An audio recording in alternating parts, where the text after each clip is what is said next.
We just obviously watched the end of that Rangers and Sharks game. The biggest takeaway, I would say, is obviously Igor Shesterkin went out in the third period. Alex Georgiev stepping up there. The injury looked really bad when it happened. It looked like Shesterkin wasn't even putting any weight on that leg at first initially. However, Gerard Gallant in his post-game presser saying not to be alarmed. It's not as bad as you think it is. So what do you think from that? What do you make of that? And hopefully he's okay.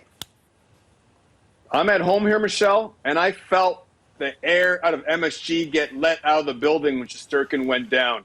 And it looked fairly innocent, too. At first, I thought he got run into by the San Jose Sharks players, but he got hurt almost on his own. And I don't know if, he overextended or if he caught a skate in a run. I don't know what it is, but you never like to see a player getting hurt when there really isn't that much contact that happens to him.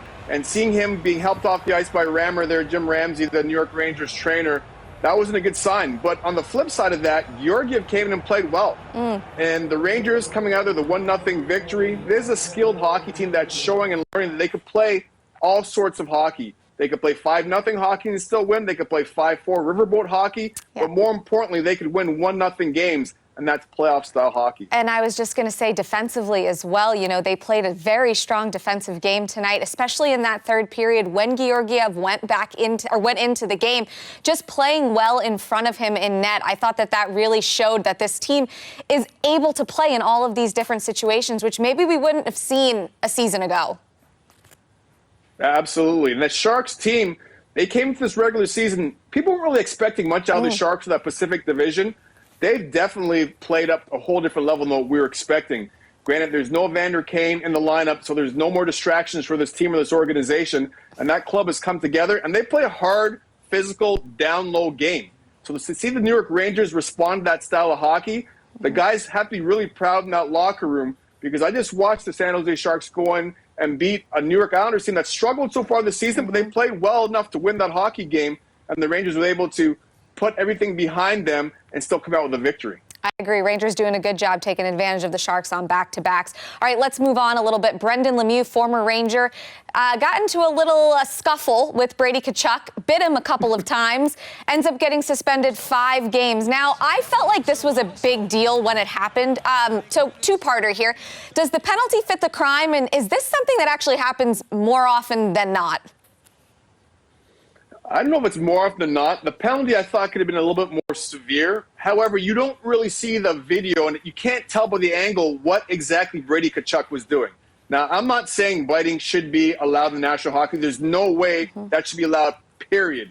However, if a guy's eye gouging you, Michelle, or if he's fish hooking you, that means putting his hands or his fingers in your mouth and trying to rip your jaws apart, which could be very painful, then I'm saying bite away.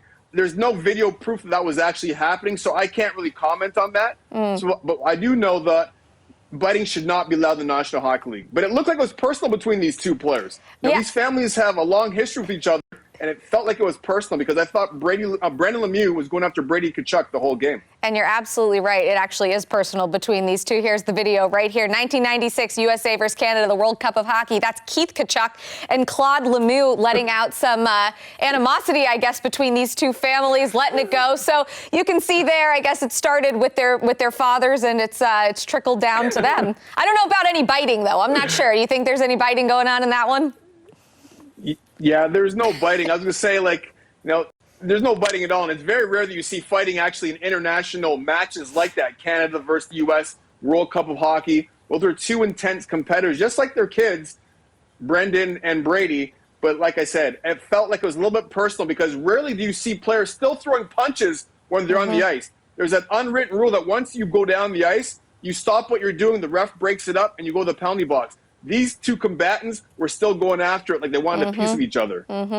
Yeah, we'll see what happens when these two teams face each other again. All right, another suspension to get to. Brad Marchand suspended for 3 games for slew-footing.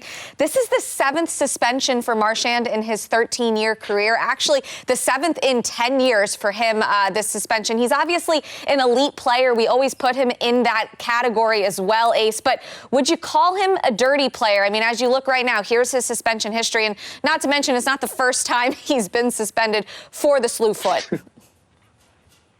Yeah, I don't know about dirty. I would say plays on the edge. Sometimes you can see from this record here, he goes over the edge a little bit. I would take him on my team any day of the week, Michelle. I like players that play out that edge. He's been able to, bring it in a little bit and hone it in a little bit and play within the lines. But every now and then, he's going to cross that line. And as far as I'm concerned, that's okay as long as he's not being suspended for 15, 20, 30 games and really costs your team, because the Boston Bruins need Brad Marchand. He's one of the top wingers in the National Hockey League. But he's shown some maturity, even though his rap sheet is pretty long, and I'm a big fan of Law & Order. I love that show. I know Olivia and Elliot would that be all and over Judge him if he was Judy. on You that love your show. Judge Judy also. And Judge Judy, too. She would throw the book at him. But I would say, Brad, tone it down a little bit. He's gotten better, but Slewfoot, there's no place for that in the game of hockey at all.